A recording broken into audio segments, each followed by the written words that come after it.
नमस्कार, स्वागत है आपका केपी न्यूज 24/7 में। मैं मंजुला ठाकुर आपके साथ। आइए सबसे पहले देखते हैं मुख्य समाचार। महाराष्ट्र को 1 इंच जमीन नहीं दी जाएगी, कर्नाटक प्रस्ताव पारित करेगा। कर्नाटक के मुख्यमंत्री बसवराज बोम्मई ने यह बात कहा। चीन जैसे भारत में घुसा है वैसे हम कर्नाटक में घुसेंगे, सीमा विवाद पर संजय राउत की चुनौती। बिहार में एआईएमआईएम से डरा महागठबंधन, नीतीश कुमार ने विधायकों को दी नसीहत। राजस्थान में साधु की निर्मम हत्या, शव 4 टुकड़ों में कंबल में लिपटा नदी किनारे मिला। चीन में कोविड केसों का बढ़ना चिंताजनक, लेकिन भारतीयों को घबराने की जरूरत नहीं, अदार पूनावाला ने यह बात कही। कांग्रेस सांसद गौरव गोगोई का बड़ा आरोप, कहा सरकार पेगासास से कर रही नेताओं की जासूसी।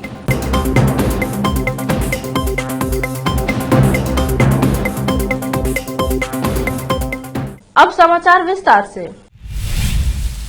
कर्नाटक विधानसभा के दोनों सदन महाराष्ट्र के साथ सीमा विवाद पर एक प्रस्ताव पारित करेंगे। विधायकी ने राज्य के रुख को दोहराया कि यह मुद्दा सुलझा हुआ है और पड़ोसी राज्य को 1 इंच भी जमीन नहीं दी जाएगी। मंगलवार 20 दिसंबर को विधानसभा में सीमा विवाद पर बहस के दौरान कर्नाटक के मुख्यमंत्री बसवराज बोम्मई ने राज्य के रुख को दोहराते हुए राज्य विधानमंडल के दोनों सदनों में सर्वसम्मति से प्रस्ताव पारित करने का सुझाव दिया। उन्होंने कहा, अगर सभी सहमत है तो सीमा मुद्दे पर बहस पर सरकार का जवाब देते हुए हम विधानमंडल के दोनों सदनों में राज्य के रुख को दोहराते हुए एक प्रस्ताव पारित करेंगे। हम पहले ही ऐसे कई प्रस्ताव पारित कर चुके हैं, हम इसे दोहराएंगे। विपक्ष के नेता सिद्धरमैया सहित सभी राजनीतिक दलों के सदस्यों ने सहमति व्यक्त की। बहस की शुरुआत करते हुए सिद्धरमैया ने कहा कि किसी विवाद का कोई सवाल ही नहीं है और सीमा का मुद्दा पहले ही महाजन आयोग की रिपोर्ट के साथ सुलझा लिया गया है।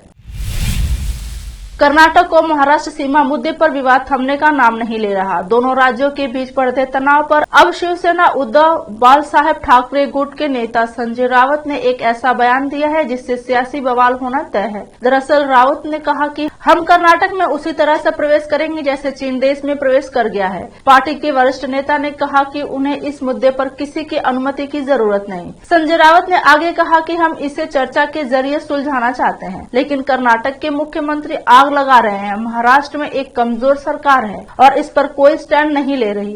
राउत ने कहा कि विपक्ष के नेता अजित पवार ने पहले विधानसभा में सीमा विवाद का मुद्दा उठाया और कहा कि महाराष्ट्र के एक लोकसभा सदस्य को बेलगावी में प्रवेश करने से रोक दिया गया है। गृह मंत्री अमित शाह के साथ बैठक में तय हुआ कि किसी को वहां जाने से नहीं रोका जाएगा। फिर वहां के कलेक्टर ऐसा फैसला कैसे ले सकते हैं? बिहार के मुख्यमंत्री नीतीश कुमार के ऑल इंडिया मजलिस इत्तेहादुल मुस्लिमीन एआईएमआईएम से सतर्क रहने की नसीहत के बाद इतना तय माना जा रहा है कि एआईएमआईएम के चुनाव में मिल रहे समर्थन से महागठबंधन न केवल चिंतित है बल्कि इसकी कार ढूंढने में भी जुटी हुई है। वैसे एआईएमआईएम की कार ढूंढने में महागठबंधन के नेता कितने सफल होंगे यह तो आने वाला समय बताएगा, लेकिन जानकार कहते हैं कि इसमें कोई शक नहीं कि एआईएमआईएम महागठबंधन के लिए एक चुनौती है। दरअसल मुख्यमंत्री नीतीश कुमार ने विधानसभा भवन में अपने कक्ष में कुछ पत्रकारों की मौजूदगी में यही महागठबंधन के कुछ विधायकों को एआईएमआईएम से सतर्क रहने की नसीहत दी है। उन्होंने अपने चैम्बर में विधायकों से बातचीत के दौरान सलाह देते हुए कहा कि अल्पसंख्यक समाज के लोगों को एआईएमआईएम की रणनीति के बारे में बताइए, नहीं तो आगे बहुत दिक्कत होगी। उन्होंने यहाँ तक कह दिया कि एआईएमआईएम भाजपा के इशारे पर काम कर रही है। राजस्थान के धौलपुर जिले में एक साधु की निर्मम तरीके से हत्या कर दी गई। साधु का शव 4 हिस्सों में कंबल में लिपटा हुआ नदी के किनारे मिला है। साधु का शव मिलने के बाद इलाके में सनसनी फैल गई है और वहां लोगों की भारी भीड़ एकत्र हो गई। पुलिस ने शव को कब्जे में ले लिया है। बताया जा रहा है कि पुजारी ने 4-5 साल पहले धर्म परिवर्तन कर हिंदू धर्म को अपना लिया था। उसके बाद वह एक मंदिर में रहकर पूजा अर्चना करता था। पुलिस ने पुजारी के शव को कब्जे में ले लिया है। फिलहाल हत्यारों का कोई सुराग नहीं मिल पाया है। पुलिस पूरे मामले की जांच में जुटी है। जानकारी के अनुसार पुजारी की हत्या बाड़ी उपखंड के कंचनपुर थाना इलाके में हुई है। यहाँ बुधवार को भीमगढ़ में साधु भेषधारी एक अधेड़ का शव मिलने से सनसनी फैल गई है। घटना की सूचना मिलते ही वहां ग्रामीणों की भीड़ एकत्रित हो गई और पुलिस को सूचना दी गई। कंचनपुर पुलिस ने मौके पर पहुंचकर जब कंबल की गठरी की तलाशी ली तो उसमें 100 के टुकड़े मिले। बाद में शव की पहचान भीमगढ़ के भाउद्दीन पुत्र शेर खान के रूप में हुई। पड़ोसी मुल्क में चीन में कोरोना वायरस के संक्रमण और कोविड-19 के केसों की बढ़ती तादाद को लेकर चिंता व्यक्त करते हुए सीरम इंस्टीट्यूट ऑफ इंडिया के सीईओ अदार पूनावाला ने बुधवार को कहा कि भारत के शानदार वैक्सीनेशन कवरेज और ट्रैक रिकॉर्ड को देखते हुए जनता को इस महामारी के फैलाव से घबराने की जरूरत नहीं। साथ ही उन्होंने लोगों से आग्रह भी किया कि भारत सरकार एवं स्वास्थ्य एवं परिवार कल्याण मंत्रालय द्वारा तय की गई गाइडलाइन का पालन करें। माइक्रो ब्लॉगिंग वेबसाइट ट्विटर पर एक पोस्ट में अदार पूनावाला ने लिखा, कोविड केसों के बढ़ने की चीन से आ रही खबर चिंताजनक है, लेकिन हमें घबराना नहीं चाहिए क्योंकि हमारा वैक्सीनेशन कवरेज और ट्रैक रिकॉर्ड शानदार है। हमें भारत सरकार एवं स्वास्थ्य एवं परिवार कल्याण मंत्रालय पर भरोसा बनाए रखना होगा और उनके द्वारा तय की गई गाइडलाइन का पालन करते रहना होगा। लगातार गिर रहे तापमान और कड़कड़ाती ठंड के बीच जब मंगलवार की रात के 12 बजे डिप्टी सीएम तेजस्वी यादव सड़कों पर निकल गए। तेजस्वी सबसे पहले सड़क के किनारे सो रहे गरीबों का हाल जाना और जरूरतमंदों को कंबल भी बांटे। तेजस्वी यादव को देख कई लोगों को राज्य अध्यक्ष लालू प्रसाद यादव की याद आ गई। दरअसल जब लालू यादव बिहार के मुख्यमंत्री थे तो वे भी कई बार अचानक ही जनता के बीच पहुँच जाते थे। तेजस्वी यादव से कंबल मिलने के बाद रामनाथ राय नाम के व्यक्ति ने बताया कि पहले लालू जी भी ऐसे ही रात में निकलते थे और गरीबों के बीच जाकर हाल चाल जानते थे। तेजस्वी के साथ पटना के कई इलाकों में लिए गए जांच के दौरान नगर आयुक्त अनिमेष पराशर भी मौजूद रहे। डिप्टी सीएम तेजस्वी यादव बीती रात नगर विकास मंत्री के रूप में औचक निरीक्षण करते हुए रैन बसेरों का जायजा लिया, साथ ही रात में होने वाली साफ सफाई की व्यवस्था भी देखी। तेजस्वी ने निर्देश देते हुए कहा कि कोई भी पहचान पत्र के साथ रैन बसेरा में निःशुल्क रहने की इजाजत मिलनी चाहिए। महिलाओं के लिए अलग से रैन बसेरा बनवाने का भी निर्देश तेजस्वी ने दिया। अब वक्त है छोटे से ब्रेक का, मिलते हैं ब्रेक के बाद। हिंदुस्तान के हर कोने में हम हैं मौजूद। 24 घंटे हालात पर गहरी नजर, खबरों से जुड़े चुपते सवालात और आपको दिखाता है धार्मिक, सामाजिक, राजनीतिक, लोकल और इंटरनेशनल न्यूज की सबसे बेहतर कवरेज जो आपको रखती है हर पल बाखबर। देश और दुनिया भर की खबर के लिए देखते रहें केपी न्यूज 24/7।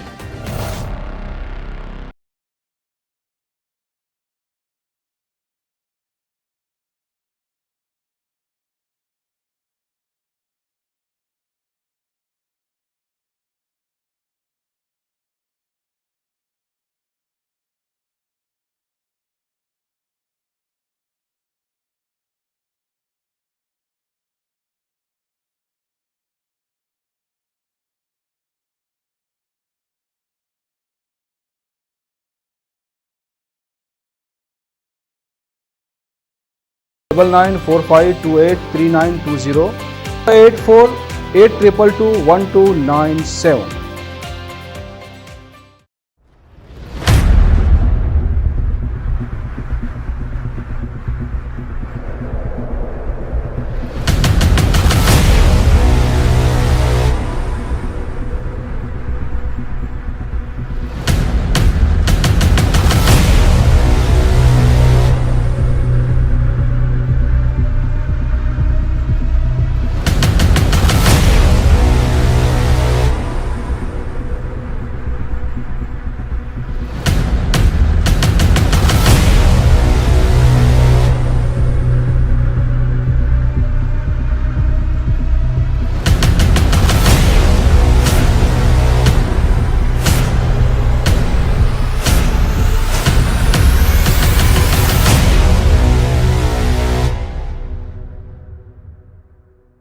ब्रेक के बाद आपका स्वागत है।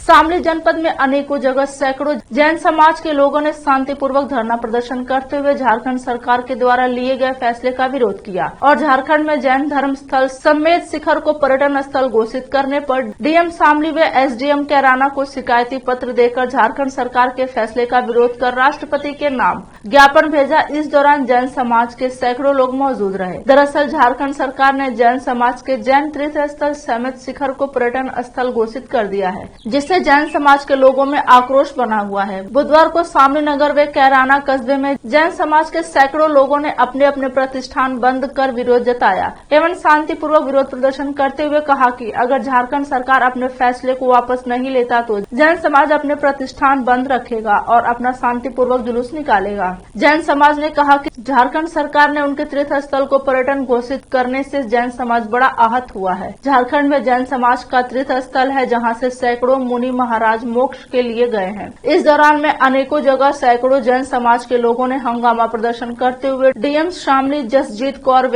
एसडीएम कैराना शिव प्रकाश यादव को एक शिकायती पत्र राष्ट्रपति के नाम भी भेजा। इस दौरान हंगामा प्रदर्शन करने में भारी संख्या में जैन समाज के लोग उपस्थित रहे। जनपद शामली उत्तर प्रदेश से केपी न्यूज के संवाददाता आजाद खान की रिपोर्ट। एवं अनंतानंद शीत परमेष्ठी समूह जहाँ से मोक्ष गई हैं, ऐसो तपोस्थली पर और ऐसी धरा को अपवित्र करने का सरकार की कुछ नीतियों का जैन समाज विरोध कर रहा है, जिसके विरोध में जैन समाज ने पूर्ण भारत बंद का आज आह्वान किया था। आज कैराना के सभी जैन समाज के लोग और हमारे साथ कैराना व्यापार मंडल ने, अग्रवाल समाज ने, हमारे बहुत सारे साथियों ने, महिलाओं ने, सब ने हमारा साथ दिया। हम उनका भी हार्दिक धन्यवाद करते हैं। आज पूर्णतः बंदी के साथ हम लोग कैराना दिगंबर जैन मंदिर से और एसडीएम साहब को एक ज्ञापन देने के लिए आए महामहिम राष्ट्रपति के नाम कि उस जो नियमावली और जो उन्होंने हमारा जैन समाज को बिना भरोसे में लिए ऐसा कार्य किया है उसको तुरंत निरस्त किया जाए। और इसके साथ साथ वहाँ पे मांसाहार का, क्योंकि ये नियमावली इतनी गलत है कि कल को वहाँ पे पर्यटन उद्योग के तहत मुर्गी पालन की भी बात चलेगी, मद्यपान के लाइसेंस दिए जाएंगे, शराब की फैक्ट्रियाँ लगने लगेंगी, होटल बनेंगे, जो जैन समाज किसी भी कीमत पर स्वीकार करने के लिए तैयार नहीं है। अगर हमारे सरकार इस अध्यादेश को यही निरस्त नहीं करती तो हमारे मुनिराजों का आदेश है, जैन समाज किसी भी हद तक जाने के लिए भी तैयार है। हम भले ही अहिंसक समाज हो लेकिन हम कायर नहीं है। हम देना जानते हैं तो हम लेना भी जानते हैं। जैन समाज ने कभी किसी के सामने हाथ नहीं फैलाया। नीचे उतर ले। हम जैन हैं और हमारा समय शिखर हमारी शान है, हमारी प्राण है। तो हम यही चाहेंगे, गवर्नमेंट से यही निवेदन करते हैं कि हमारा समय शिखर हमसे छीना न जाए। अगर वो ऐसा करेगी तो हमारी जैन समाज भी चुप नहीं बैठेगी और अपने अधिकार लेके रहेगी। तो हमारी अब से उनसे चाहेंगे यही निवेदन है कि वो शांति से हमें हमारा समय शिखर लौटा दें। नहीं लौटाएंगे तो वो आगे उन्हीं की जिम्मेदारी होगी जब हम जाएंगे अपना अधिकार लेंगे। ठीक है। संसद के शीत सत्र में सदन के अंतर विभिन्न मुद्दों पर सत्ता पक्ष और विरोधी पक्ष के बीच आरोप प्रत्यारोप का दौर जारी है। बुधवार को लोकसभा में कांग्रेस के सदस्य गौरव गोगोई ने सरकार पर पेगासस स्पाईवेयर से नेताओं और पत्रकारों की जासूसी किए जाने का आरोप लगाया। उन्होंने कहा कि सदस्यों के फोन टैप किए जा रहे हैं। इन आरोपों पर केंद्रीय गृह मंत्री अमित शाह ने आपत्ति जताई और कहा कि अगर आपके पास इसका सबूत हो तो उसे सदन के पटल पर रखें। केवल मनमानी राजनीतिक आरोपों के लिए इस सदन का इस्तेमाल नहीं करें। दरअसल बुधवार को लोकसभा में नियम 193 के तहत देश में मादक पदार्थ दुरुपयोग की समस्या और इस संबंध में सरकार द्वारा उठाए गए कदम विशेष पर चर्चा में हिस्सा लेते हुए कांग्रेस सांसद गौरव गोगोई ने जल, वायु एवं भू सीमा मार्गों से देश में मानव तस्करी, हथियारों एवं मादक पदार्थों की बढ़ती तस्करी का उल्लेख करते हुए गृह मंत्री से इस दिशा में रोकथाम एवं बलों को मजबूत बनाने के कदमों की जानकारी देने की मांग की। छपरा में जहरीली शराब से मौत का मामला उच्च स्तरीय जांच तक पहुंच गया। इसको लेकर मंगलवार की देर शाम राष्ट्रीय मानव अधिकार आयोग के सदस्य छपरा सदर अस्पताल पहुंचे, जहां उन्होंने घटना से संबंधित जानकारी ली। दरअसल मंगलवार को दिल्ली से राष्ट्रीय मानव अधिकार की टीम छपरा पहुंची। टीम के सदस्य प्रभावित क्षेत्र मशरक, ईशुयापुर, माडोरा में पीड़ित परिवार एवं बीमार लोगों से पूछताछ करेगी। सदर अस्पताल में पहुंचे सदस्य ने लगभग 1 घंटे तक बंद कमरे में अस्पताल के अधिकारियों के साथ पूछताछ की। इस दौरान सिविल सर्जन डॉक्टर सागर दुलार सिन्हा, उपाध्यक्ष DSD Singh, medical officer DKM Dubey एवं अकाउंटेंट बंटी रजक पूछताछ के लिए उपाध्यक्ष के कमरे में मौजूद रहे।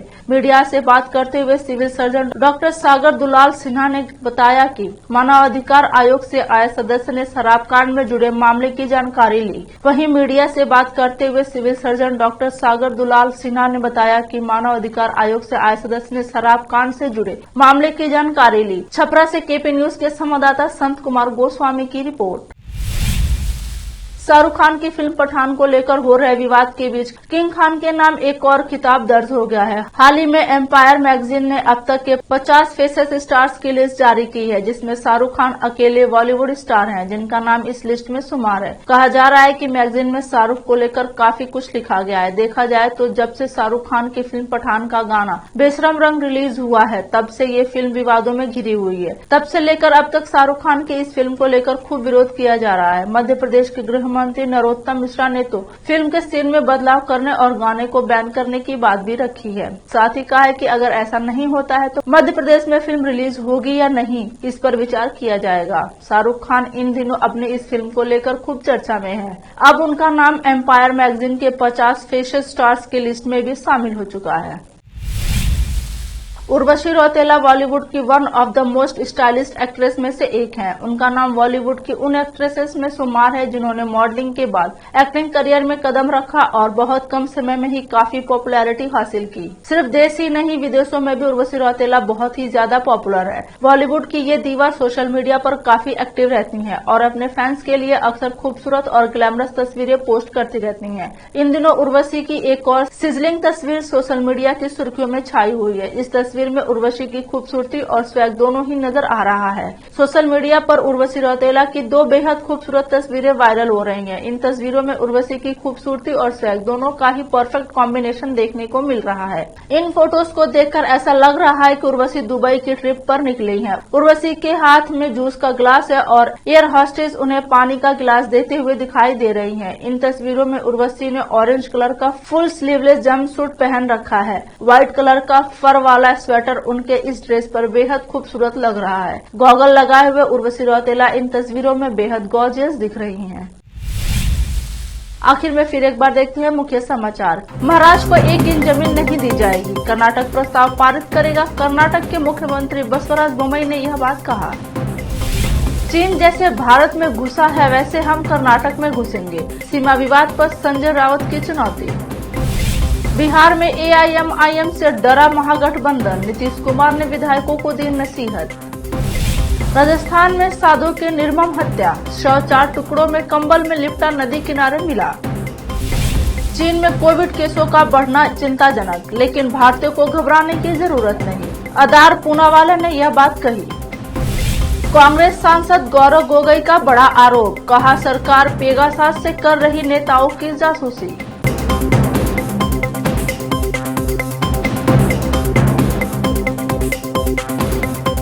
केपी न्यूज में इतना ही। देश प्रदेश के समाचारों के लिए देखते रहिए केपी न्यूज 24/7। धन्यवाद।